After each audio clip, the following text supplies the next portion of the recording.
My name is Aria Thompson, and I'm 34 years old. For as long as I can remember, people have tried to make decisions for me: what school to attend, who to date, where to live.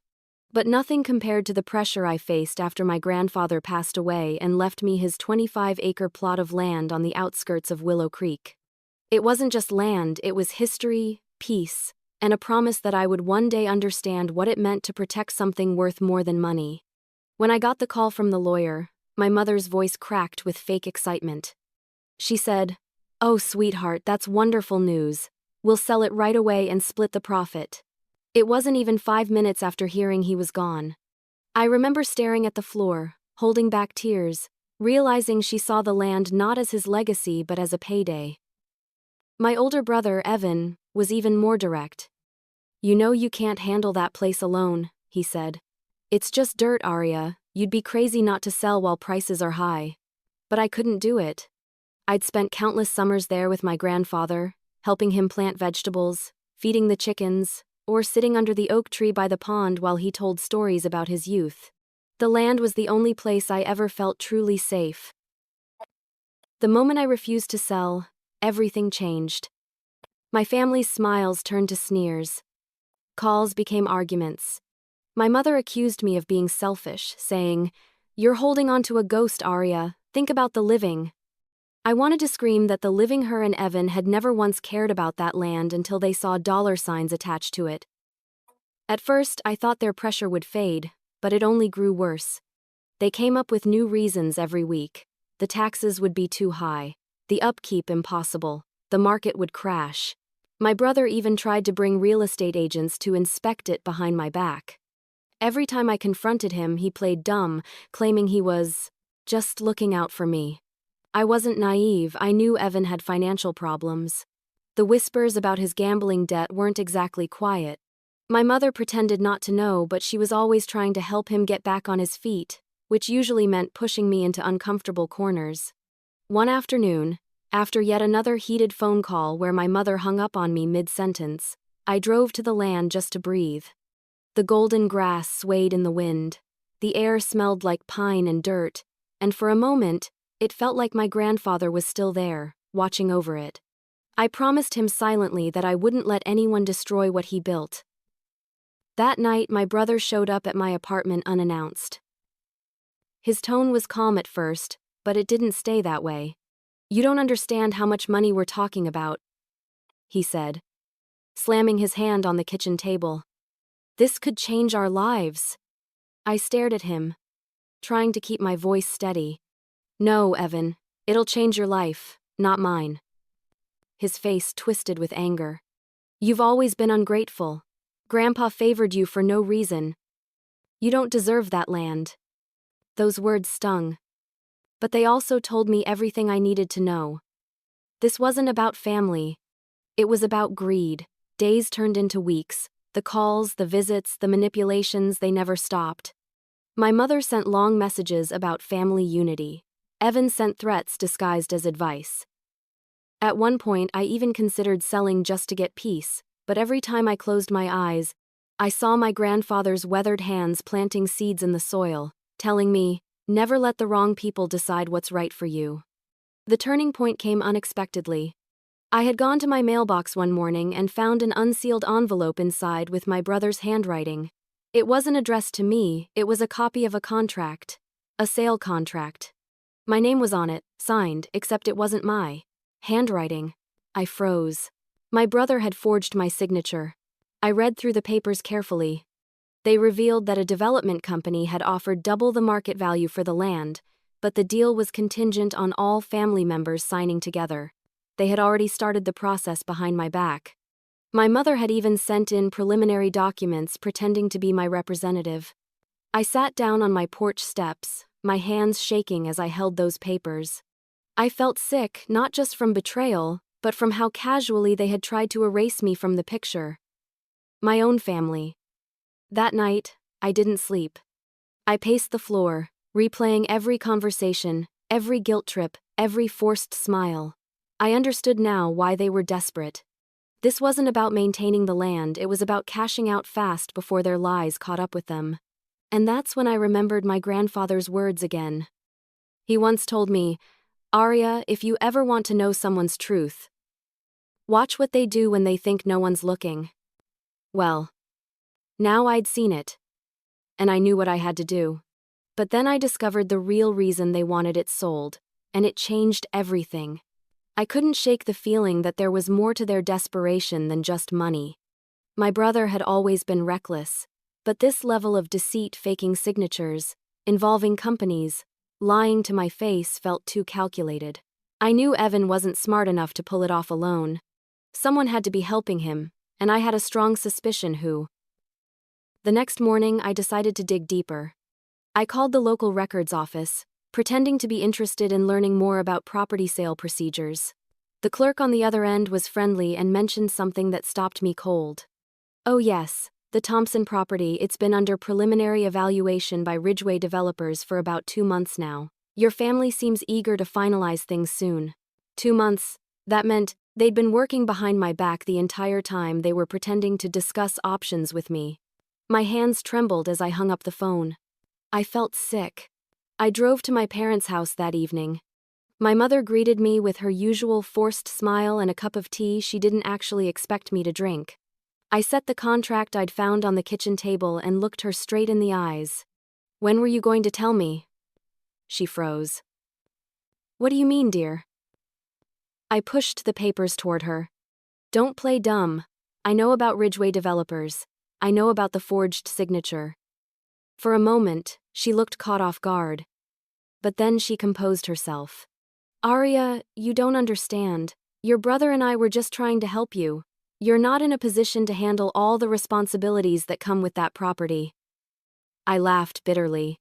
"You mean I'm not in a position to stop you from cashing in?" Her lips tightened. "You're being dramatic. We're talking about over $2 million. This could fix everything: Evan's debts, my mortgage, your future." "My future?" I interrupted. "By destroying the only thing my grandfather ever trusted me with?" The argument escalated fast. My brother came storming into the kitchen, his face red and furious. "You think you can just hold on to that land forever? For what? Nostalgia? The world moves forward, Arya. You can't cling to the past." I wanted to hit him, scream, anything, but instead, I took a deep breath and said quietly, "Grandpa's will said it can't be sold to outsiders. You remember that, don't you?" He hesitated for just a second, then smirked. "The will can be contested." That was it. The moment I realized they weren't just greedy. They were willing to rewrite the past to suit themselves. I left without another word. But inside, my anger turned into resolve. If they wanted to play dirty, I could be just as ruthless. Back home, I went through my grandfather's old files.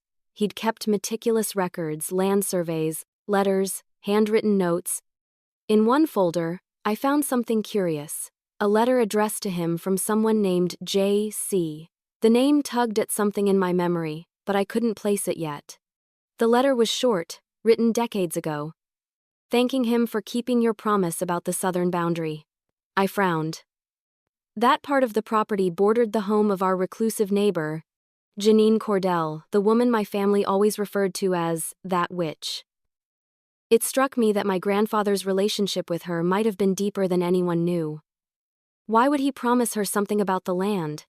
I started piecing together fragments of old stories I'd overheard as a kid. My mother once mentioned that Janine caused trouble for the family years ago. Evan used to joke that she hated us for no reason. But what if it wasn't hatred? What if there was a reason they wanted her gone? I decided to visit the Ridgeway developer's office myself. I posed as an interested seller to get information. The receptionist was polite and, without realizing it, confirmed everything. Yes. The deal was attractive. Ridgeway planned to build luxury homes and commercial units, but one of the co-owners hasn't signed yet, so it's been delayed. Co-owner, me. The missing piece they needed to seal the deal. When I asked who the company's point of contact was, she said, "Mr. Evan Thompson. He's been very eager to close." I left the office trembling, not with fear, but with rage. My family had reduced my grandfather's legacy to a transaction. They wanted to bulldoze his orchards, tear down his barns, and pave over his memories for profit. And worst of all, they'd done it all behind my back. That night, I couldn't eat or sleep. I sat by my window, staring at the moonlit trees, and made a vow. They might have thought I was the naive one, but I wasn't about to play the victim anymore. I began documenting everything. Every message, every email, every phone call. I took photos of the forged documents and stored copies in multiple places. I even hired a notary to confirm my grandfather's original will in case they tried to tamper with it. But even as I built my defense, a part of me wanted to understand why they were willing to risk everything. What was so special about this deal that they were willing to commit fraud for it? A week later, the answer came in the form of another letter, this time from Ridgway's legal department. It was a courtesy notice about finalizing pre-approval for purchase. I scanned through the document until one detail caught my eye. A clause mentioning a special development incentive paid directly to the Thompson family for expedited sale cooperation. In plain English, it meant my mother and brother were promised an under-the-table payout for pushing the sale through quickly. I sank back into my chair, numb. They weren't just selling my inheritance, they were selling their integrity. That night, I drove to the land again. The stars shimmered over the field, and I felt my grandfather's presence like a whisper in the wind. I promised him I wouldn't let them win. That's when I decided they didn't deserve a single inch of what my grandfather left me. Next to my grandfather's land lived the woman everyone in town whispered about, Mrs. Janine Cordell. To most people, she was a ghost in a house surrounded by ivy and silence. My parents used to call her the witch on the hill, saying she scared children and cursed anyone who got too close. When I was little, I believed them. I remember riding past her property in the car and pressing my face against the window, curious, while my mother hissed, "Don't stare, Arya. She's not someone you want to know." But as I grew older, the stories didn't make sense. Why would a woman who'd lived quietly for decades be everyone's villain? When my grandfather was still alive, he never said a bad word about her. In fact, I remembered how he used to stop by her place every few weeks, with baskets of vegetables or firewood. I once asked him why he helped her, and he said simply, "Because people like Janine don't ask for help even when they need it most." After finding that old letter signed JC in my grandfather's papers, everything clicked into place. Janine had been part of his story, maybe even the reason he cared so much about protecting the land. I couldn't ignore that connection anymore. So one afternoon, I decided to go see her. Her house sat on a small slope overlooking the southern boundary of my property. The wooden fence between us had long been overgrown with vines. As I approached, my nerves tightened, half expecting her to chase me off. But when I knocked, the door creaked open, and there she was, thin, silver-haired, with eyes sharp enough to see through walls. "Yes?" she asked, her tone neither friendly nor hostile. I swallowed hard. "Hi. I'm Arya Thompson. My grandfather was Walter Thompson." Something in her face softened instantly. She stepped aside. "Come in, child." Inside, her home smelled of lavender and wood polish. Old photos lined the walls, black and white images of a younger Janine beside a man I assumed was her late husband. And in several of them, my grandfather stood next to them, smiling. My chest tightened. "I thought your family had forgotten about me," she said quietly, setting a cup of tea in front of me. "Not me," I replied. "I found some letters between you and my grandfather. He promised you something about the land." Janine nodded slowly. "He did. Your grandfather and I planted half those trees together. When your parents wanted to sell the southern acres years ago, he refused because it would have cut right through my garden. He said the land wasn't meant to be divided for greed." She smiled faintly. "He was a good man." I told her everything: how my family was trying to sell, how they'd forged my signature, and how they'd partnered with developers. She listened without interrupting, her expression unreadable. When I finished, she sat back in her chair and sighed. "I'm not surprised. Your mother's always had her eyes on money. And your brother? Well, let's just say he's his mother's son." Her honesty was refreshing. For the first time in weeks, I felt like someone understood me. I asked her if she knew anything about Ridgway developers, and she nodded again. "They came sniffing around here last year, offered me a deal too." Said if I sold my portion of land access, they'd compensate me generously. I told them to get off my porch before I called the sheriff. I couldn't help but laugh. You really told them that? Twice, she said proudly, sipping her tea.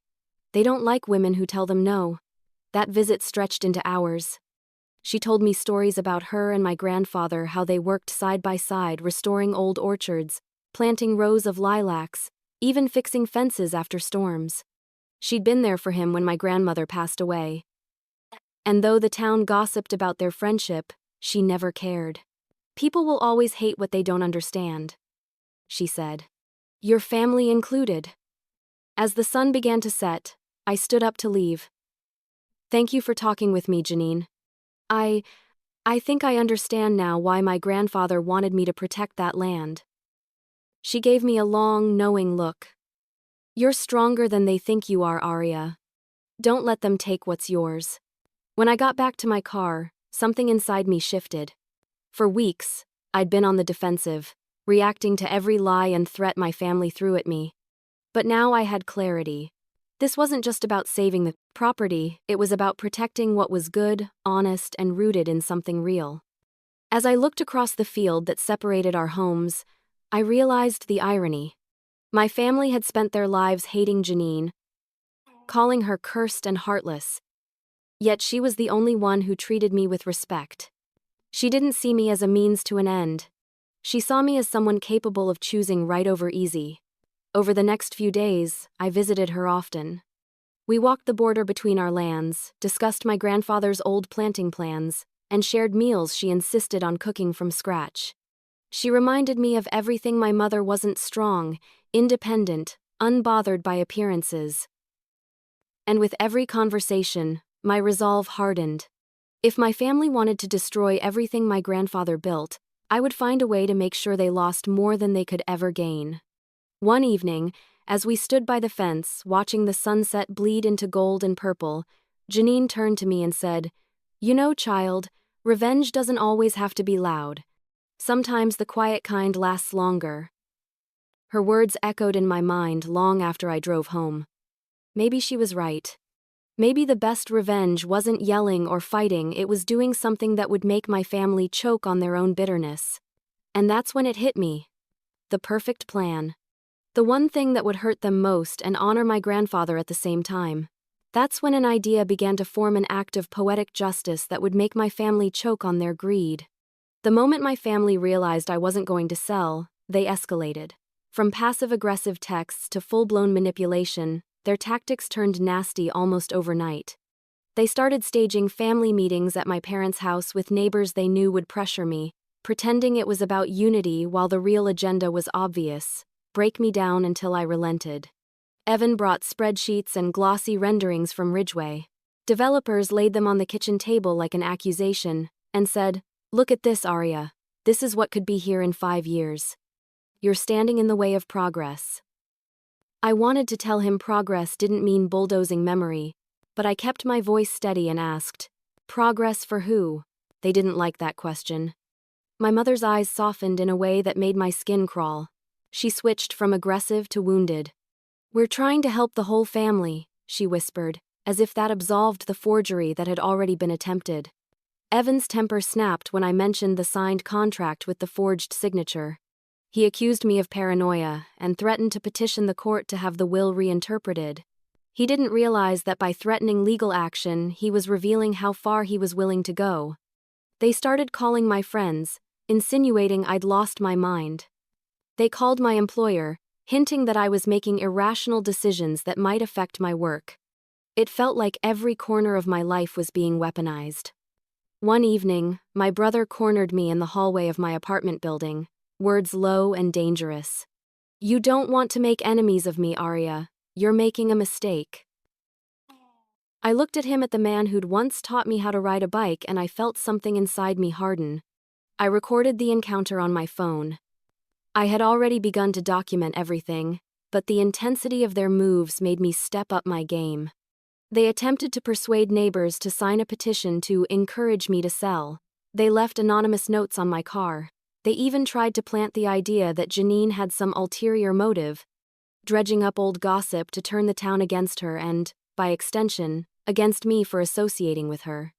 The worst part was how calm they were while doing it, as if each small cruelty was a logical step toward a tidy payoff. When Evan showed up with a lawyer one afternoon, Ridgway's real estate attorney, pretending to be there for an amicable discussion, I knew they were trying to manufacture legitimacy. The lawyer was slick and practiced in his reassurances, using phrases like expedient resolution and family consensus. I didn't flinch. Instead, I made him repeat the names on the contract. He stumbled when I asked about signatures and timelines and whether any unusual incentives had been discussed. His discomfort gave me one more piece of proof. I began answering their escalation with evidence, not emotion. I backed up every email, saved text messages, recorded voicemails, and photographed every paper I could find. I hired a local notary to come to my grandfather's old study and witness the original will and the chain of custody of the deeds. I reached out to the county recorder's office to put a flag on any transfer attempts. Each action felt defensive, but necessary. While I was building a legal shield, my relationship with Janine deepened. She wasn't the harsh, vindictive figure my family had painted. She was practical, deliberate, and most importantly unfazed by gossip. When I told her about the forged contract and Ridgway's pressure, she said, "Let them try. Greed always reveals more than they intend." She offered something I hadn't expected, counsel from someone who'd weathered town politics for decades. We sat across from each other at her kitchen table, mapping out the timeline of events and the players involved. She suggested subtle public-facing moves, gardening days, local school visits, and community workshops to reclaim the narrative before my family could poison it further. I liked the idea, but Janine suggested something bolder, something that made my chest race and my palms sweat. She remembered my grandfather's exact words about protecting the southern boundary and hinted that there were legal loopholes and historical covenants tied to that strip of land, details buried in files and memories. She had a contact, an old attorney who'd once been friendly with my grandfather. He could help seal documents in ways that would be hard for my family to challenge without exposing themselves to federal scrutiny. The plan we began to sketch wasn't just about blocking their sale. It was about flipping the script so completely that they would be the ones left exposed and ashamed. We would create an unassailable trail of truth and, when the moment was right, do something irreversible, something that would hand the moral high ground to the person my family despised the most. The more we talked, the more I realized how perfect the revenge could be. Legal, quiet, and devastating to the people who had tried to erase my grandfather's wishes. I spent nights drafting contingency plans, consulting with the notary, and gathering witnesses who could attest to my grandfather's intent. Janine handled the social side, organizing volunteers, quietly reminding neighbors of the land's value beyond money. I watched my family escalate further. Anonymous threats, louder accusations, even an attempt to bribe a county clerk. Each desperate move reinforced my certainty that their motives were base and that they deserved to be stopped in a way they couldn't undo. We were careful. We documented every attempt they made to tamper with records. We collected affidavits from longtime residents who could testify about my grandfather's stewardship. We prepared to file injunctions if necessary. And at the center of the plan was a single, shocking pivot that would take everything out of their hands and place it where the heart of the land belonged. We came up with a plan that would leave my family speechless and powerless. Janine was hesitant at first when I told her I wanted to give her the land. I remember watching her hands fold around her teacup, how the knuckles showed the map of a life built by labor and quiet endurance. "Arya," she said slowly, "I don't want to take what's yours out of revenge." Her voice wasn't ashamed or proud, it was pragmatic. I told her then that this wasn't about spite. It was about making sure the land lived in hands that honored it, hands that dug for the future, not for a quick paycheck. She looked at me for a long time, and something shifted in her face, like a shutter opening. "If it's truly what you want," she said, "I'll accept it, but we must be certain it cannot be taken away." We spent the next 2 weeks moving through legalities the way my grandfather had mapped the orchards, carefully, deliberately, and with patience. Janine introduced me to Thomas Hale, an attorney who had represented her decades ago and who still carried the kind of moral backbone you rarely find in a courtroom. He read the will, the deeds, and the forged contract I'd found, and with each page his jaw tightened. He explained patiently that while wills could be contested, there were ways to transfer property that made the path back to my family rockier than they imagined. A deed of gift, properly executed and witnessed, carries weight, he said, and if you couple that with community easements and recorded covenants that bind land use to preservation, any attempt to flip it for development becomes substantially harder. Janine listened like a student taking notes, but when she spoke with the blunt clarity that had always unnerved my family. "We will not be vindictive," she said. "We will be careful and lawful. We will make it impossible for them to simply walk in and harvest what they did not plant." We arranged for a notary to meet us at the county recorder's office on a crisp morning. I signed the deed in front of 2 impartial witnesses, and a lawyer who stamped every page with a precision that felt ceremonial. The air smelled like rain and cut grass as Thomas recorded the transfer and added language that limited the land's use to community agriculture, conservation, and educational purposes. He drafted a covenant that would require any future sale to gain approval by a board composed of local stakeholders and a steward appointed to protect the land's original intent. When the documents were finalized, Janine wept quietly, the kind of sound that lands you in your bones. "Your grandfather trusted me," she whispered. "I never imagined anyone would trust me like that again." I felt a weight lift off my chest that I hadn't realized I'd been carrying for months, the cumulative pressure of being doubted, manipulated, and lied to by my own family. For the first time, I felt like I'd chosen a path that honored him and punished the greed that had tried to bulldoze our past.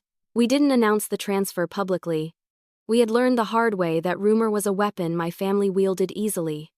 Instead, we began a quiet campaign to build community goodwill around the land.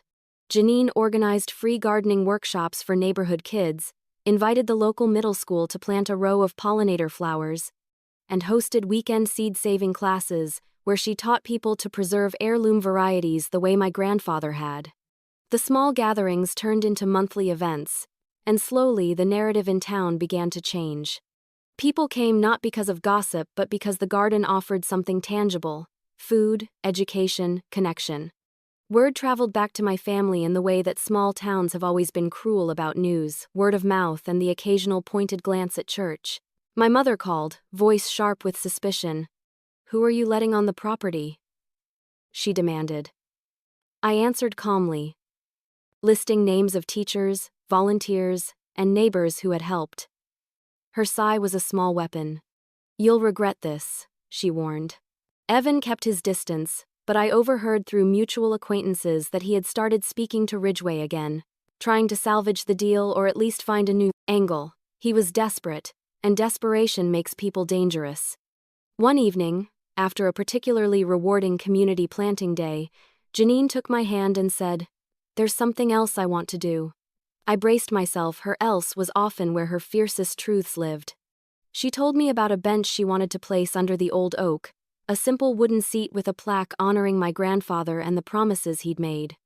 "And," she added, "I want your name on it too, Arya, for the one who chose to protect what matters." I felt both embarrassed and profoundly grateful. "You don't have to do that." I tried to protest, but she cut me off with that dry smile. "I know. But this land needs a story that roots it deeper than money." The day we placed the bench, a small crowd gathered: neighbors, children from the school, a couple of old friends of my grandfather's whom I'd never met. Cameras were nowhere in sight. No press, no staged photos, just people whose lives were touched by the soil. As folks spoke and planted bulbs around the base of the tree, I felt something shift publicly as well as privately. The land now had custodians with legal backing and a budding community invested in its survival. I should have felt triumphant, but beneath the relief was a low hum of unease. Janine's acceptance, the recorded deed, the covenant. These moves had sealed the land's fate in a way my family could not easily reverse. Still, people who are hurt and humiliated don't always leave quietly. I watched my phone more these days, waiting for another escalation, and when it came, it was uglier than anything we'd yet faced. She cried when I signed the transfer document, saying no one had ever trusted her like that. My family invited me to dinner one night, pretending everything was fine. The message came through my mother's text late on a Wednesday. Family dinner this Friday. It's been too long. Let's start over. A forced cheerfulness in her words, like someone rehearsing for a performance they didn't believe in. I knew what it meant they'd found out about the transfer. I almost didn't go. Every instinct screamed that this wasn't reconciliation, it was confrontation wrapped in polite napkins. But a part of me wanted to see their faces when they realized what I'd done. I wanted to look my brother in the eye and know that for once, the power wasn't his. When I arrived, the dining room looked too perfect, candles lit, plates arranged, the smell of roast chicken filling the air. My mother's smile was brittle, her eyes sharp despite the veneer of warmth. Evan sat at the table, his posture stiff, his jaw tight. "Arya," my mother began as I sat down. "I'm so glad you came. It's been difficult for all of us lately." I gave a polite nod, saying nothing. For a few moments, she made small talk work. The weather, some story about a neighbor's dog. But Evan couldn't hold back. The pretense lasted barely 10 minutes before he slammed his fork down. "What the hell were you thinking?" he snapped. "You gave it to her? To that crazy old hag next door?" My mother's mask cracked immediately. "Evan," she hissed, trying to regain control, but he wasn't finished. "You're unbelievable, Arya," he continued. "You just threw away everything we worked for. That land was worth millions." I took a slow sip of water before answering. "It was never yours to sell." My mother's voice dropped into that disappointed tone she'd perfected over the years. "After everything we've done for you, this is how you repay us? By humiliating your family?" I met her gaze calmly. "No, I repaid Grandpa, the one person who ever believed I could make my own choices." Evan leaned forward, eyes blazing. "You've destroyed us. Ridgway's threatening legal action because of your stunt. Do you have any idea what you've cost us? Maybe you should have thought about that before forging my signature," I replied quietly. For a moment, silence hung heavy. My mother blinked, her face paling. I reached into my bag and pulled out a small flash drive, placing it on the table. "Everything's on here. Every text, every forged document, every recording of your meetings with Ridgway's lawyer. You both made sure I'd have enough evidence to bury this in court if I wanted to." Evan's chair scraped back violently as he stood up. "You recorded us?" "I protected myself," I said evenly. "The way you should have protected Grandpa's will." My mother's hands trembled as she tried to compose herself. "You don't understand." "I understand perfectly," I cut in. "You wanted the money. You didn't care about the land, or Grandpa's wishes, or even me. You cared about cashing out before Evan's debts drowned him." Her lip quivered, but her eyes stayed defiant. "We're your family, Arya. Families make mistakes, but this is betrayal." "Betrayal?" I said softly. "You tried to sell something that wasn't yours. You lied to my face. You used my name. Don't talk to me about betrayal." The air in the room grew heavy. My brother paced like a caged animal, muttering curses under his breath. My mother stared at her untouched plate, blinking rapidly as if holding back tears. I should have felt triumphant, but all I felt was exhausted. Finally, Evan turned toward me, voice low and venomous. "You think you've won? That old woman's not going to live forever. When she's gone, we'll get it back. One way or another. It's not just hers anymore. It's protected under a community covenant. Even if she passes, it stays in public trust. No one can touch it, not you, not Mom, not Ridgway." His face turned red, veins bulging in his neck. "You'll regret this, Arya. You always were too emotional for your own good." I stood up slowly, pushing my chair back. "And you were always too greedy for yours." I walked toward the door. But before leaving, I turned back once more. My voice was quiet, but every word landed like a nail. "Grandpa left me that land because he knew what kind of people you are. I used to think that was cruel of him. Now I see it was mercy." I stepped outside into the cool night air, my heart pounding. Through the window, I saw my mother slump into her chair while Evan stormed out the back door, slamming it so hard the glass rattled. I sat in my car for a long time afterward, letting the quiet swallow the noise that had always followed me home from their arguments. For the first time in years, I didn't feel like a child trying to earn approval. I felt like an adult who had reclaimed her voice. When I finally drove away, I didn't look back. The streetlights blurred past, and I realized I wasn't angry anymore. Just free. I thought that would be the end of it, that they'd finally accept defeat and move on.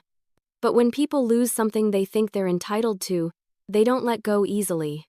Over the next few days, word spread around town. My family wasted no time turning the story into something grotesque. My mother painted me as the unstable daughter who'd fallen under the influence of a manipulative old woman. Evan told anyone who'd listen that Janine had tricked me into giving her the land. They spun their lies faster than I could correct them. At first, I tried to ignore it. I focused on the garden, the volunteers, and the peace I'd fought so hard to earn. But the whispers grew, spreading through the grocery store aisles and Sunday markets. I told myself it didn't matter, that truth didn't need an audience. But deep down, I knew this wasn't over. Because humiliation wasn't enough for them.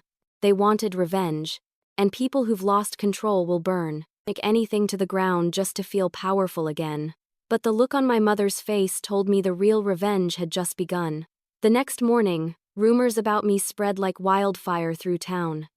It started subtly, a few sideways glances at the farmer's market, a pause in conversation when I walked into the local diner. Then came the whispers, sharp and poisonous, carried by the same people who once admired my grandfather's generosity. My mother had always known how to play the victim, and this time she played her role perfectly. According to her, I'd been brainwashed by the old woman next door, manipulated into giving away family property, and was now mentally unstable from grief. I tried to ignore it at first, convincing myself it would pass. But small towns feed on gossip the way roots drink rainwater. It spreads fast and deep. Within a week, my coworkers started asking careful, pitying questions. "Are you doing okay, Arya? I heard things have been difficult at home." I smiled tightly and changed the subject, but every word cut deeper. Janine, on the other hand, seemed completely unfazed. When I told her what was being said, she smirked and poured another cup of tea. "They're desperate," she said calmly. "They can't touch you legally, so they'll try to ruin you socially. Don't give them the satisfaction of a reaction." I wanted to believe I was strong enough to do that, but it wasn't easy watching my reputation unravel. At the grocery store, I overheard Mrs. Carlyle whispering to a friend that Janine must have bewitched me. Bewitched. As if we were living in the 17th century instead of the 21st. Janine's advice was simple. Do something they can't talk over. Let your actions drown out their noise. So, that's what I did. We doubled down on our community work. The garden that had once been private was now open every Saturday for volunteers. Local kids came to plant vegetables, retirees shared stories about the old town days, and families stopped by to pick herbs. Slowly, the garden became a place of peace in the middle of all that ugliness. I remember one Saturday vividly. A group of children from the elementary school came with their teacher to plant wildflowers. They laughed, got dirt on their faces, and ran between rows of young trees. Their joy was contagious. That day, I saw a few of the same neighbors who had gossiped about me standing at the fence, watching. Some even smiled and waved. It gave me hope. Maybe actions really did speak louder than lies. But of course, my family noticed. And the more they saw people gravitating toward the land, the angrier they became. My mother left a voicemail that sounded more like a threat than concern. "You're embarrassing us, Arya. You think playing farmer will erase what you've done? The town might pity you now, but give it time, they'll see you for what you really are." Evan wasn't any better. He started showing up near the property, parked across the street in his truck, pretending to check something on his phone. Sometimes he'd just sit there for hours, watching us work. His presence was like a storm cloud on the horizon. You could feel it coming, but you didn't know when it would hit.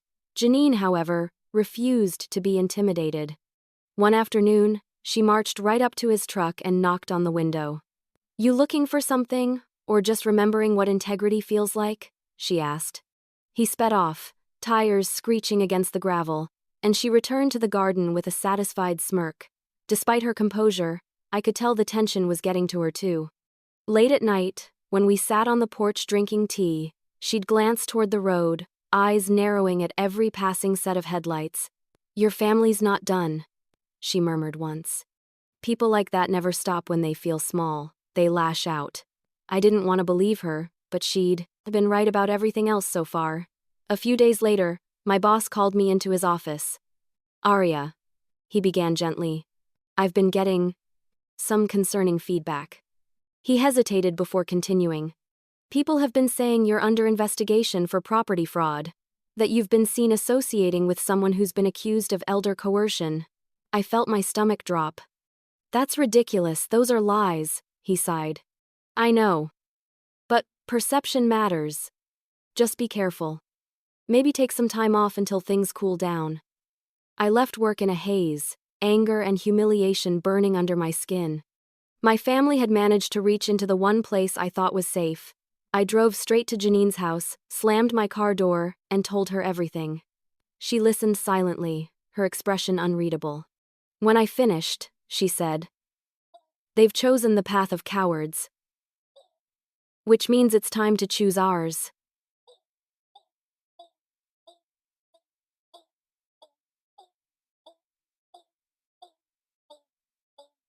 "What do you mean?" She stood, her back straight despite her age. "We've been defending ourselves. Maybe it's time we stopped defending and started exposing." I didn't answer, but something in me shifted. She was right. I had spent months reacting to every jab, every rumor. It was time to take control. We began drafting a plan quietly, methodically, to make the truth impossible to ignore. Janine suggested inviting the local newspaper to feature the garden, focusing on its educational work and community value. She also proposed a small public event, Harvest Day, where the town could see firsthand what had grown from the soil they'd dismissed as useless. Over the next few weeks, as word spread about the event, something remarkable happened. More people began volunteering. Local businesses donated supplies. The same folks who had whispered behind my back were now asking how they could help. The narrative was changing again, and my family hated it. The morning of the Harvest Day event, I found a note, tucked under my car windshield in thick, angry handwriting. "You'll pay for what you did." No signature, no doubt. I knew exactly who it came from. Janine found me holding the note, my hands trembling slightly. "Don't let them see you scared," she said. "Bullies thrive on fear."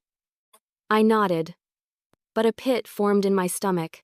That night, as I lay in bed listening to the wind against my window, I couldn't shake the feeling that something was coming, something worse than words. And then she did something that crossed a line I never thought she would. One night, I heard engines rumbling near the property. It was just past midnight. The kind of deep, suffocating darkness where even the crickets fall silent. I'd been lying awake, unable to shake the dread that had been building for days. Then I saw the faint glow of headlights cutting through the trees. At first, I thought it might be one of the volunteers leaving something behind, but the sound was wrong. It wasn't a car idling. It was a truck, heavy, deliberate, moving slowly across the dirt path toward the irrigation system near the south fence. I threw on my jacket and grabbed my phone. Through the window, I saw 3 silhouettes moving around near the shed. One of them had Evan's build, tall, broad shoulders, that familiar restless energy in his movements. Another smaller figure stayed near the truck, handing tools to the others. My heart hammered. They weren't just there to snoop, they were there to destroy. I moved as quietly as I could, slipping out the back door and staying low behind the trees. The night air smelled like wet soil and gasoline. When I got close enough to see clearly, I froze. They were cutting through the irrigation lines, slicing them open with a box cutter and laughing. One of them muttered something about showing the witch and her puppet what happens when they mess with the wrong people. It wasn't hard to guess who had fed them those words. I ducked behind an oak and dialed 911. whispering as I explained what I was seeing. The dispatcher told me to stay put, but adrenaline had already taken over. I turned on my camera and began recording from a distance. The flashlight beams from their phones swung wildly as they worked, throwing patches of white across the grass. I caught their faces in one of the shots, Evan and two of his drinking buddies, the ones who'd always hung around when he needed muscle. They moved toward the water pump, kicking over buckets and laughing like it was some kind of game. My hands were shaking so badly I nearly dropped the phone. Within minutes, I saw the flash of red and blue lights through the trees. The sound of sirens shattered the night. The men froze. Evan's head snapped toward the road, his face caught in the strobing light as panic set in. He shouted something I couldn't make out and took off running toward the truck. The others scrambled after him, but it was too late. The police cruisers blocked the path. I stepped out of the shadows as the officers ordered them to stop. Evan turned and saw me standing there with my phone raised. His expression twisted shock, anger, shame, all crashing together. "You called them?" He spat. "Yes," I said simply. "And I recorded everything." He lunged forward, but one of the officers stepped between us, hand on his holster. Evan's friends dropped their tools, muttering excuses about just helping him fix a leak. The officers weren't buying it. One of them shined a flashlight over the cut pipes, the overturned buckets, the gas can lying near the pump. "This doesn't look like fixing," the officer said coldly. Evan tried to talk his way out of it, insisting it was a misunderstanding, that the land belonged to his family. I stepped closer and said clearly, "It doesn't. It hasn't for weeks. It belongs to Miss Cordell, and you're trespassing and committing vandalism." The officer looked at Evan, then at me. "You pressing charges?" I hesitated for a moment. Part of me wanted to let the law teach him a lesson. But another part of me, the one still tied to the memories of the brother I once adored, just wanted it to stop. "I want them off the property," I said finally. "But yes, I want a report filed. I want a record of this." They were detained long enough for statements to be taken and photographs recorded. The whole time, Evan glared at me like I'd betrayed some sacred trust. When they finally let him go pending investigation, he leaned close as he passed me. "You think this ends here?" he hissed. "You don't know what you've started." Janine appeared at my side then, her robe fluttering in the wind, flashlight in hand. She looked at the damage without a word, then turned her gaze on Evan. "I told you years ago, boy," she said evenly. "Greed rots everything it touches. Go home before it eats you too." He didn't answer. He just got in his truck and drove off, gravel spitting from the tires. Once the police were gone, Janine and I stood in silence. The air was heavy with the smell of spilled gasoline and wet earth. I could see where they'd ripped open the pipes and trampled the garden beds. My stomach turned, not from the damage itself, but from the realization that they would rather destroy something beautiful than see it thrive without them. Janine knelt down, running her fingers over the torn soil. "This is what fear looks like," she said quietly. "They're afraid of being forgotten." I nodded, but inside I felt something colder resolve hardening into steel. They wanted me broken, humiliated, scared into retreat. Instead, they had just given me undeniable proof of everything I'd been saying. Over the next few days, the incident became the talk of the town again. But this time, the story wasn't about me being unstable. It was about Evan being caught, vandalizing the very land he'd once tried to sell. Photos circulated online, grainy shots from my recording showing his face illuminated by the flashlight's beam. Ridgeway developers dropped their interest entirely after that. No one wanted to be associated with a family scandal that public. When I saw Evan again briefly at a grocery store parking lot, he couldn't even look me in the eye. The shame was written all over him, but so was something else, hatred. That night, Janine and I walked the property line together, marking the areas that needed repair. The air was calm again, almost peaceful, and the stars above seemed brighter than usual. "Do you think they'll stop now?" I asked quietly. Janine looked toward the road where the tire marks still cut through the dirt. "Maybe," she said. "Or maybe they'll finally realize that everything they touch turns to dust."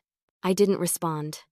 I just looked out over the field, the land my grandfather had loved, the land my family had tried to destroy, and felt a strange, bittersweet satisfaction. They had wanted to scare me into silence. Instead, they'd confirmed everything I'd ever known about them. That night, my family's downfall officially began. A week later, I was summoned to court. My family was suing me.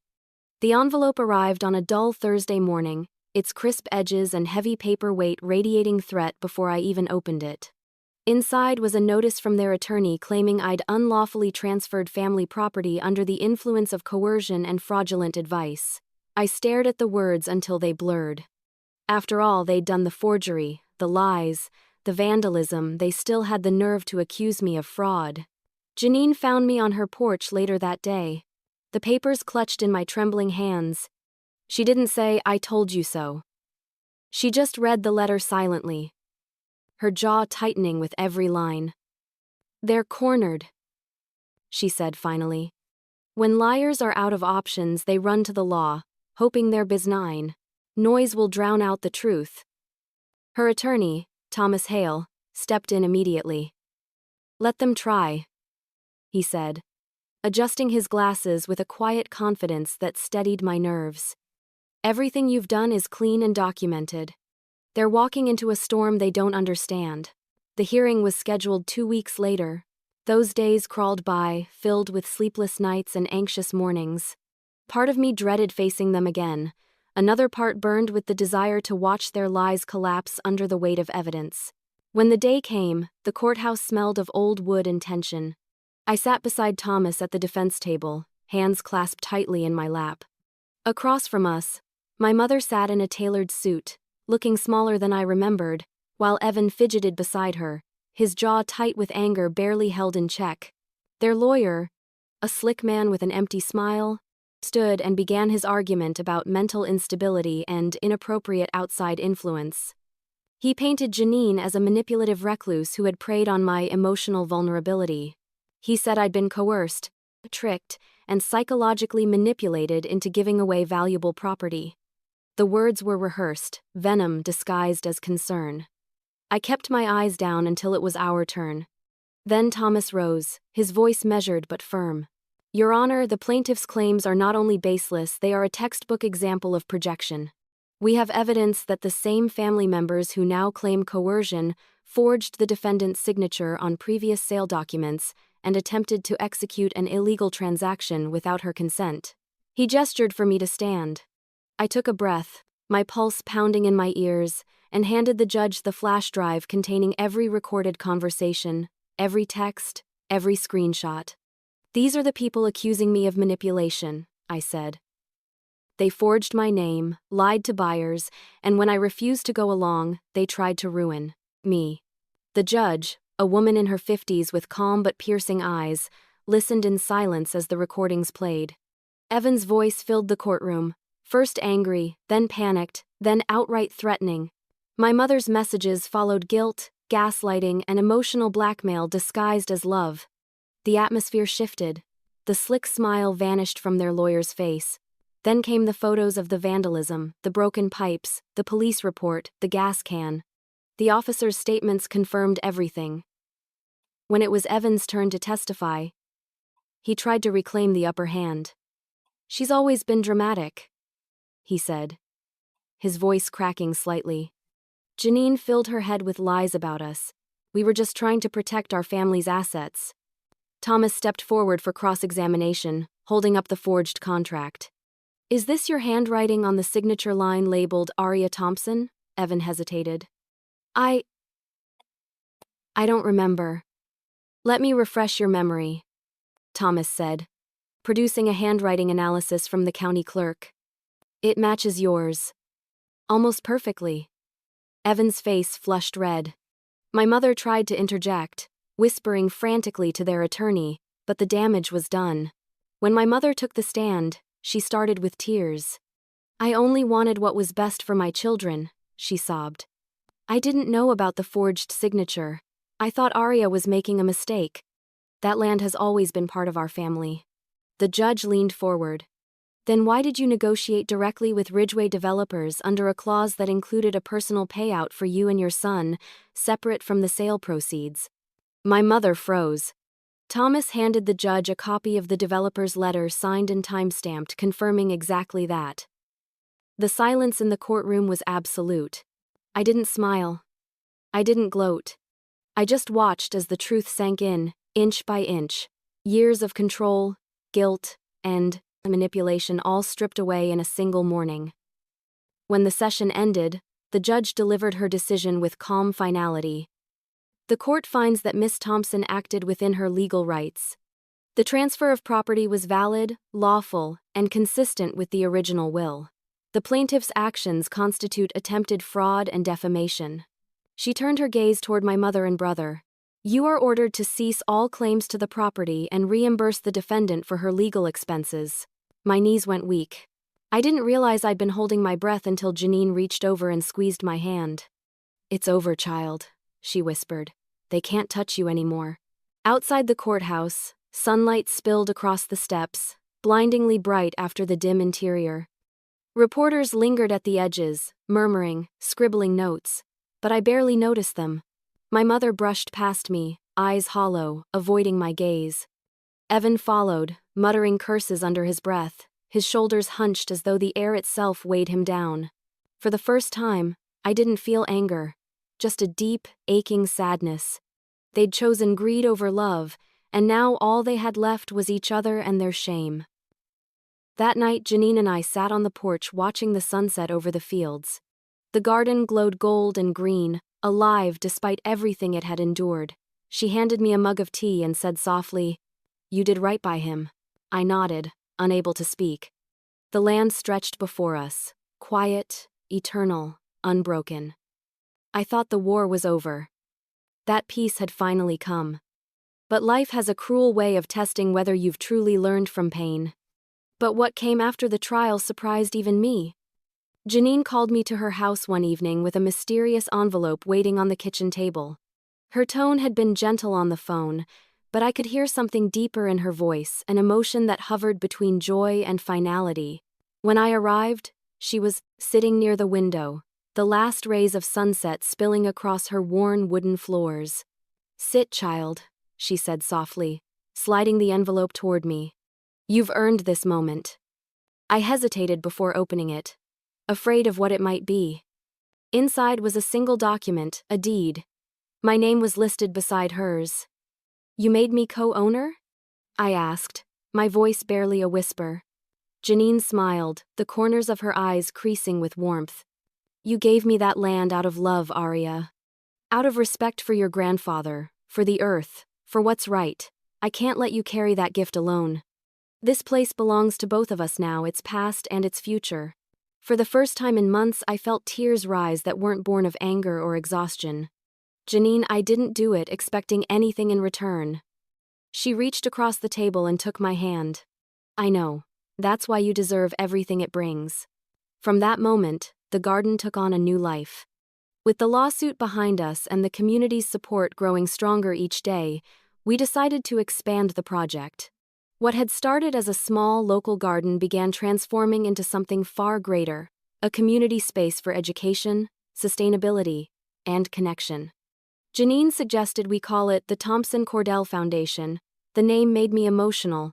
It was more than a symbol of partnership, it was the reconciliation of two families who'd once lived on opposite sides of a fence, now bound by purpose.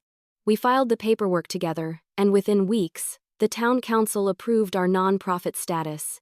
The same people who'd once whispered behind our backs were now offering donations, tools, and even volunteer hours. Local schools began scheduling weekly visits for students to learn about planting, composting, and the history of the land. I spent my mornings digging, planting, teaching my hands always covered in soil but my heart finally light. On weekends, Janine stood at the entrance greeting visitors, her trademark bluntness softened by age but never dulled by time. She had become a local legend again, though this time not as the witch on the hill, but as the guardian of Willow Creek. It was poetic justice in its purest form. Every corner of the land held a story now. The old oak by the pond became the centerpiece of our workshops, The barn, once nearly collapsed, was rebuilt with volunteer help and turned into a classroom. We even restored the orchard my grandfather had planted decades ago. The first bloom of spring that year felt like a benediction. As word spread, local news outlets began to take interest. Reporters came to film segments about the women behind the Willow Creek revival. Janine hated the attention but endured it with her dry humor. "If they must tell a story," she said, "let it at least be one that grows something good." The coverage changed everything. Donations poured in, and we hired a small team to help manage the daily work. Even Ridgeway developers, now desperate for a PR boost, sent a letter offering sponsorship. When I showed the letter to Janine, she laughed so hard she nearly spilled her tea. "The vultures want to polish their feathers after the feast failed," she said. But then her expression softened. "Maybe it's time we teach them what responsibility looks like." I hesitated, but she was right. We agreed to meet with Ridgeway under strict terms. They could contribute funds but not ownership, not control, not even branding. Every penny had to go directly to the educational program. At the meeting, their representatives tried the usual charm smiles, rehearsed apologies, corporate buzzwords, but Janine handled them effortlessly. "If you want redemption," she said, "you'll find it in compost and sweat, not in plaques or press releases." They agreed. Within months, their funds built a greenhouse for year-round planting and a solar irrigation system. The irony wasn't lost on anyone. The same company that once wanted to flatten our soil for profit was now financing its growth. By summer, the land thrived more beautifully than ever. Children ran between the rows of sunflowers, their laughter ringing through the air. Local elders came to share farming techniques long forgotten. The town had finally started healing, and so had I. One afternoon, while pruning tomato vines, I caught sight of my mother across the road. She stood there for a few moments, watching quietly. She didn't call out or wave, she just looked haunted, maybe, or humbled. I wanted to feel angry, but instead, I felt an odd sort of peace. For the first time, I realized I didn't need her approval or apology. The land had given me something stronger, self-respect. That night, Janine and I sat under the oak tree, watching fireflies dance over the pond. "Do you ever think they'll understand why you did it?" she asked. I thought for a moment before answering. "Maybe one day. But even if they don't, it doesn't matter. I know who I am now. And I know what this place stands for." She smiled faintly. "That's the real inheritance, child. Not the land, the peace that comes from knowing you did right." Her words stayed with me long after the night ended. The stars shimmered above, the soil beneath us hummed with life, and everything finally felt aligned. I believed for a little while that our story had reached its ending, that the storms had passed and all that remained was light. But life rarely leaves things so perfectly balanced. Just when I thought we'd found lasting peace, fate reminded me that nothing, no garden, no victory, no joy, stays untouched forever. And yet, one final twist still waited on the horizon. Months later, a thick white envelope arrived at the Foundation's P.O. box, with the Ridgeway Developers logo embossed in silver. For a moment, I thought it might be some bureaucratic update about their sponsorship, but when I slid it open, the letter inside made me stop breathing for a second. It wasn't about donations, it was an offer. They wanted to buy a small adjoining plot owned by the town, promising that it would complement the educational purpose of the Thompson-Cordell Foundation. It read like a friendly expansion plan, but buried in the fine print was a clause that would give them development rights across a portion of our land's buffer zone. It was clever, almost elegant in its deception. On paper, it looked like cooperation. In reality, it was the first step in taking back everything they'd lost. I drove straight to Janine's house with the letter in hand. She was outside pruning roses, her hair tied up with an old scarf. When I handed her the envelope, she read it once, then twice, and let out a low chuckle that didn't reach her eyes. "I told you," she said quietly. Greed never sleeps. We spent the rest of the afternoon at her kitchen table, analyzing every sentence, every comma. The company had changed leadership since the lawsuit fiasco, but the tone of the letter made it clear. This was the same ambition dressed in a new suit. "What do we do?" I asked. Janine's smile was thin. "We remind them that not all growth happens on their terms." She suggested a plan that balanced defiance with diplomacy. Rather than ignoring Ridgway, we'd invite them to a public meeting with press present. Transparency would strip their leverage. If they truly wanted to support the community, they could do it in the open. The next week, we hosted a community forum inside the restored barn. It was packed: volunteers, students, teachers, curious locals, even a few council members. The developers sent 2 representatives in sleek suits, carrying branded folders and the kind of arrogance that only money breeds. Janine opened the meeting with her usual bluntness. "Ridgway Developers has made an offer," she began, "and we thought it only right that everyone in Willow Creek hear it for themselves." The room buzzed as the representatives stepped forward to speak. They painted pictures of collaboration, innovation, and economic opportunity. They promised to build a small visitors center and cafe that would enhance the foundation's experience. When they finished, Janine nodded politely, then gestured for me to speak. I stood, the letter trembling slightly in my hands. "What they're asking for," I said, "isn't partnership, it's permission. Permission to start chipping away at something sacred. We've seen what happens when people trade soil for profit. This land was meant to grow roots, not revenue." A murmur of agreement rippled through the crowd. A teacher stood up and said, "Our students come here to learn about stewardship, not marketing." Someone else added, "You can't buy integrity with a check." The developers' faces tightened. They tried to counter, but the tide had turned. Cameras clicked. Reporters took notes. By the end of the meeting, Ridgway's offer had dissolved under the heat of community outrage. A few days later, another letter arrived, this time, an apology. Ridgway regretted any misunderstanding and officially withdrew their proposal. Janine read it aloud with a grin. "That's how you prune greed," she said. "Cut it at the root before it spreads." For a while after that, peace settled over us again. The garden thrived, the classes expanded, and the laughter of children once again filled the orchard. Janine seemed lighter too, more relaxed than I'd ever seen her. But I noticed subtle changes: the way she coughed when the air turned cool, how often she paused to catch her breath. "Just allergies," she'd say whenever I asked. "Nothing a bit of honey and stubbornness won't fix." I wanted to believe her. But one evening, after a long day of teaching, I walked into her kitchen to find her, slumped over the table, hand clutching a handkerchief spotted with blood. She waved me off, embarrassed. "Don't make a fuss. It's just an old body remembering it's old."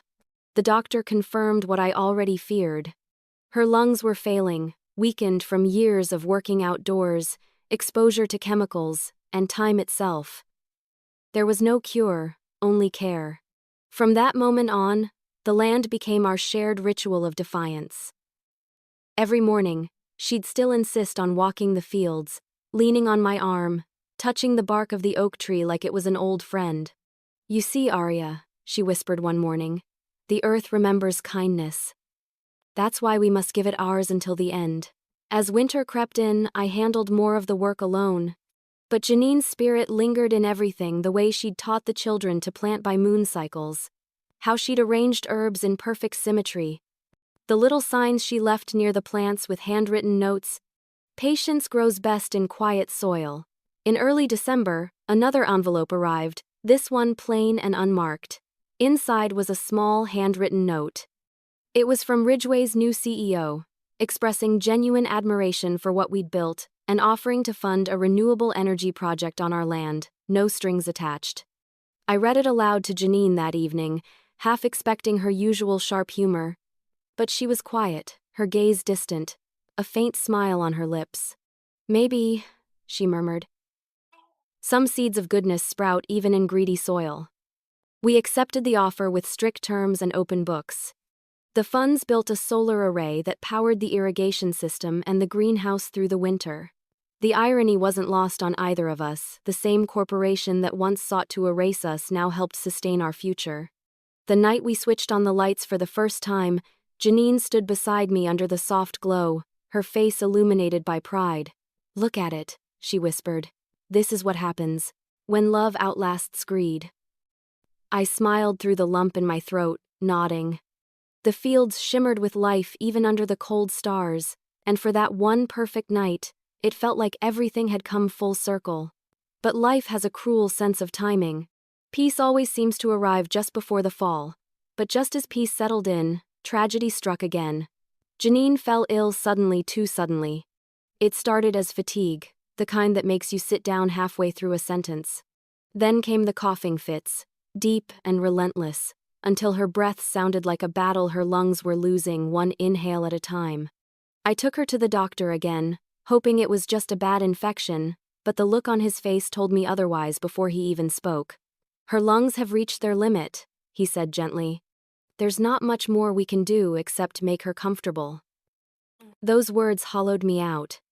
Janine had always seemed unshakable, the kind of woman who could outlast storms and time itself. The idea of her fading felt impossible, like watching an oak tree crumble into dust. I refused to let her go through it alone. I stayed by her side in the hospital, sleeping in the uncomfortable chair beside her bed. She hated the fuss, grumbling that hospitals were for people who still think they can be fixed. But she let me hold her hand when the coughing left her too weak to speak. She made me promise one thing early on. Keep the garden alive, she whispered one night, her voice hoarse. That land saved both of us, Arya. Don't let it fall into silence again. I nodded through tears. I didn't bother to hide. I will. I swear I will. The community rallied around her. People brought food, sent cards, and covered shifts at the garden so I could stay with her. The local paper even ran a feature titled, "The Woman Who Saved Willow Creek." Janine laughed when she saw it. If I'd known all I had to do to get good press was die, I'd have done it years ago, she joked, her humor as sharp as ever. But behind the jokes, I saw her slipping further away.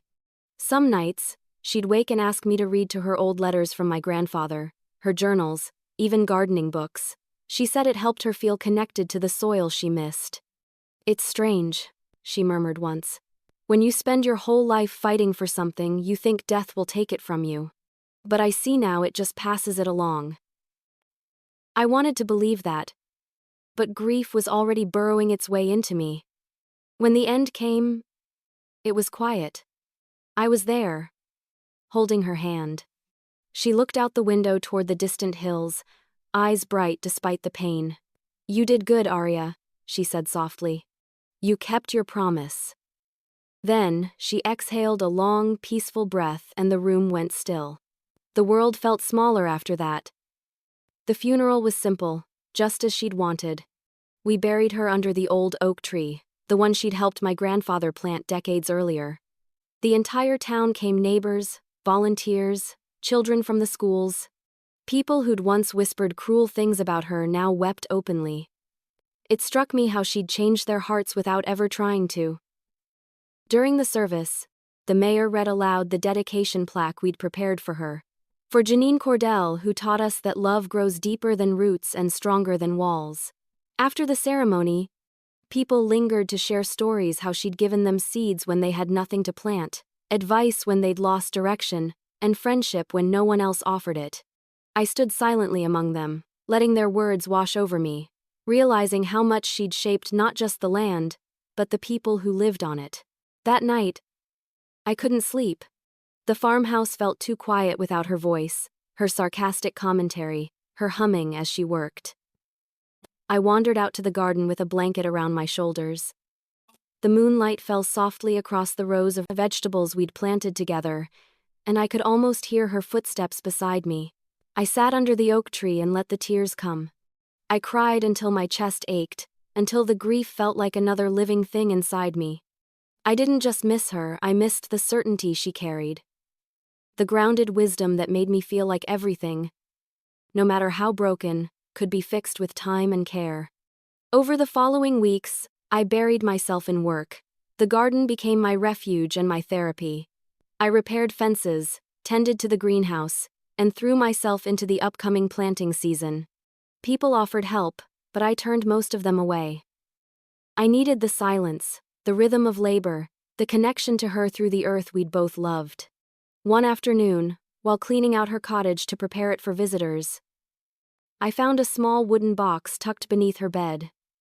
It was locked, but the key sat on top, as if she'd left it there for me. Inside, everything was neatly organized: old letters, photographs, newspaper clippings, and a folded envelope with my name on it written in her familiar, looping handwriting.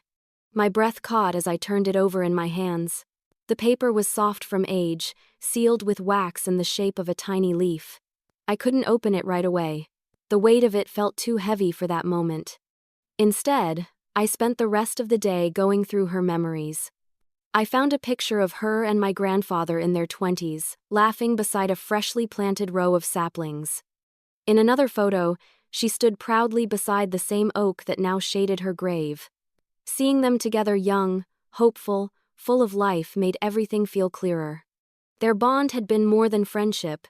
It had been purpose. As the sun dipped below the horizon, I finally sat down with her letter. I ran my fingers over the wax seal one last time before breaking it open. The first line made my throat tighten. "If you're reading this, it means I've gone where the roots run, deepest." I stopped there, unable to go further. The letter trembled in my hands. I folded it carefully and pressed it to my chest, whispering into the quiet air. "Not yet. I'm not ready." I placed it back into the box, locked it again, and set it on her nightstand where the light from the window touched it gently. I promised myself I'd read it when I had the strength. But deep down, I already knew what it was: the final piece of truth she'd been keeping all along. And though I wasn't ready to face it that night, a part of me could already feel its pull, like a root tugging me towards something buried in both the past and my heart. Then, while going through her things, I found a letter addressed to me. The letter was dated just a week before she passed. I waited 3 days before I finally found the courage to open it. I don't know why I waited so long, maybe because part of me was afraid of what she might say. Afraid that reading it would make her absence real in a way even her funeral hadn't.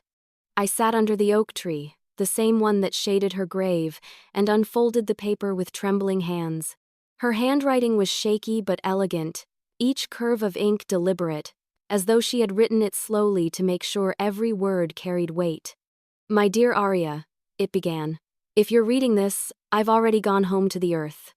I imagine you're angry at the timing. I would be too, but I need you to know something before you let grief turn into guilt." I swallowed hard, my eyes stinging as I read on. "You think I saved this land. But, child, it's you who saved it. And me. When your grandfather left it in your hands, he knew you'd face wolves dressed as family. He always feared they would try to sell what they never truly loved. He trusted that someday, you'd find the courage to protect it, and you did." Her words blurred as tears welled up, but I kept reading, tracing the faded ink with my fingers. "You should know, something about him, something he never wrote in that will. He and I were friends long before you were born. We grew up side by side on these fields. We dreamed of turning this place into a haven for people, not profit. But life got in the way. He married, built his family, and I married too. Still, we never lost that bond. When your grandmother passed, he came to me broken. And we rebuilt this land together. Row by row. Season by season. I could see it, all the young versions of them. Working the same soil I now walked on. Hands stained with dirt and purpose. When your mother and brother began talking about selling the land years ago, he made me promise something," the letter continued. "He said, if my family ever turns against what this place stands for, make sure it stays in hands that love it, even if those hands aren't blood. He left it to you because he saw in you the same spirit he once saw in me. You gave it to me out of kindness, but really, you were fulfilling his wish without even knowing it." My throat tightened. For so long I'd thought my decision to give Janine the land was an act of rebellion. Now I realized it had been destiny set in motion long before I was born. "You asked me once why people feared me," she wrote. "The truth is, people fear what they don't understand.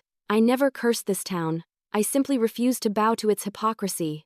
I stayed because someone had to guard this place until the right person came along to carry it forward. That person was you." I paused there, pressing my hand to my mouth to hold back a sob. Every wall I had built around my heart crumbled with those words. The letter went on, gentler now. I'm not afraid of dying, the land doesn't take it trades. It will give me back to the earth, and in return, it will give you strength. Every time the wind moves through the trees, that's me reminding you to keep fighting for the quiet things that matter. Every flower that blooms, every seed that takes root, you'll know I'm there. I couldn't read anymore for a while. The pages blurred through the film of tears, and I pressed the paper to my chest, rocking slightly under the vast, old tree that had witnessed generations of promises.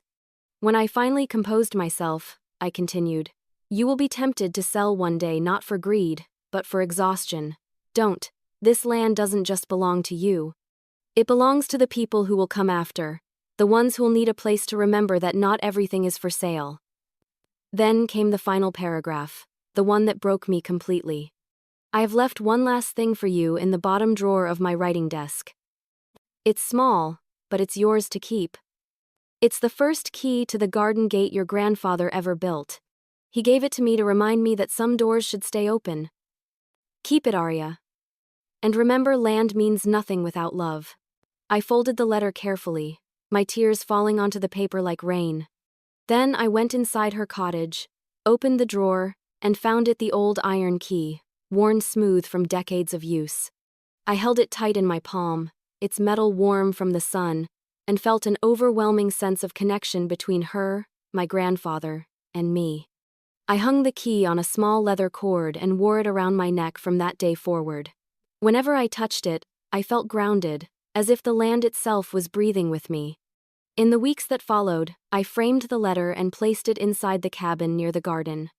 Visitors began reading it, their faces softening as they absorbed her words. Some cried quietly, others smiled with reverence.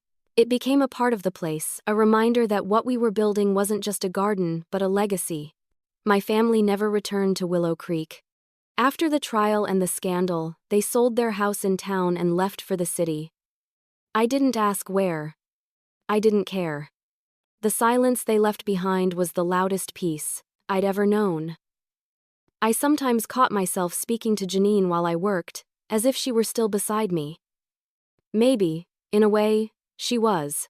The garden was full of her, her handwriting on old plant markers, her teacup by the window, her gloves hanging on a hook near the door. Everywhere I turned, there she was. The letter ended with a line that stayed with me forever: "Land means nothing without love." Years later, I still wake up to the sound of wind rustling through the trees we planted together. The air in Willow Creek carries that same soft scent of soil after rain, earthy, honest, forgiving. Every morning I step outside, barefoot, and feel the cool ground under my feet. It reminds me that I belong to something older and steadier than any grudge or loss. The garden has grown beyond anything Janine or I could have imagined. Where there were once empty fields, now there are rows of sunflowers stretching toward the horizon, vegetable beds bursting with color, and a greenhouse that hums with life all year long. The laughter of children echoes through the space as they run between the rows, hands dirty, hearts light. The Thompson Cordell Foundation has become more than a project, it's a living heartbeat of the town. We have visitors now from nearby cities, schools, even universities studying our methods of sustainable farming and community building. The foundation employs a small team, but most of the work is still done by volunteers who say they come here not just to plant, but to heal. Some are grieving, some are lost. Some just need to remember that quiet things still matter. Every spring, we hold a celebration called Founders Day. It's our way of honoring both my grandfather and Janine, the two people who planted the first seeds of everything this place became. We hang lanterns from the oak tree, the one that shelters Janine's grave, and as the sun sets, we tell stories. I tell them about her sharp wit, her unbreakable will, and the way she used to call me child even when I was well into my 30s. The children listen wide-eyed, their faces glowing in the candlelight. Sometimes, people ask if I ever forgave my family. The truth is, yes, in a way. Not because they earned it, but because holding on to anger would have poisoned the very soil I was trying to keep pure. I haven't spoken to them since the trial. I heard through distant whispers that my mother lives in a small apartment now, quieter, lonelier. Evan disappeared from public view entirely. Maybe life gave them the reckoning I couldn't. Maybe they finally learned that greed doesn't grow roots, it just devours itself. I no longer need their apologies. The land became my closure. Every now and then, I still find remnants of the past. A rusted hinge from the old barn door my grandfather once fixed. A glass bottle buried under the soil. Each discovery feels like a message from time itself, reminding me that everything buried isn't lost. Some things just need patience to resurface. I wear the iron key Janine left me every day. It rests against my collarbone, warm from the sun, grounding me. Whenever the world feels too heavy, I touch it and remember her final words. Land means nothing without love. She was right. Love is what turned this land from a battlefield into a sanctuary. Love is what kept me standing when everything else crumbled. And love, quiet, stubborn love, is what turned my revenge into redemption. The irony still makes me smile sometimes. My family had wanted me to sell this place, to trade its legacy for temporary comfort. Instead, I gave it away and in doing so, gained more than they ever could. Giving the land to Janine didn't diminish me. It freed me. There's a peace that comes only when you stop fighting for what the wrong people want you to protect. The land taught me that. So did loss. So did forgiveness. On Sundays, I visit the oak tree and sit beneath its shade. I bring coffee and talk to Janine, the way I used to, about the crops, the volunteers, the weather, and the letters from new schools asking to partner with us. Sometimes, I imagine her sitting beside me, arms crossed, pretending to be unimpressed. About time they noticed, she'd probably say. I laugh out loud when I think of it, and the sound carries through the branches like a small echo of her voice. Last spring, we opened a new wing of the foundation, a teaching center named the Cordell House. Inside hangs a framed copy of her final letter and a photo of my grandfather taken decades ago. Beneath it, a plaque reads, "For those who believe in planting more than they take." Visitors often linger there, reading the letter, running their fingers across the old iron keys replica mounted beside it. Some cry quietly, others smile. Every reaction feels like another thread woven into the story of this place. People often ask me what the land means to me now. It's hard to answer simply. It's not property or possession, it's a living testament to everything that survived greed, betrayal, and loss. It's proof that love, when rooted deep enough, can outgrow even hatred. Sometimes, when dusk falls and the fireflies rise, I stand by the fence and look out across the fields. The air hums with life, crickets, frogs, wind in the grass. It's the same music I heard as a child, standing beside my grandfather, before I understood what legacy truly meant. I think of him often, his weathered hands, his quiet faith in me, his warning to protect what others would only see as money. He was right, though he probably never imagined how much that warning would shape my life. I whisper to the air sometimes, "I kept it safe, Grandpa. I kept my promise." And in the silence that follows, I swear I can hear the faintest answer, the rustle of leaves, the sigh of wind through the branches, a language older than grief, older than words. I don't know how many more years I'll stay here. Maybe I'll pass it on someday, to someone who loves it enough to carry the story forward. But I know one thing for certain. I'll never sell it, not for any price. Because this land isn't mine to own, it's mine to protect. And maybe that's what real inheritance means. Not taking, not keeping, but giving something better back to the world than what you found. The garden, the foundation, the land, they're not just reminders of what I lost. They're proof of what I found. Purpose, peace, and the courage to stand on my own. As the sun sinks behind the trees, I walk back toward the farmhouse. The lights from the greenhouse flicker in the distance, glowing softly in the twilight. I pause, take one last look at the land that changed everything, and whisper to the night, "Thank you." Because in the end, giving away the land wasn't loss, it was freedom.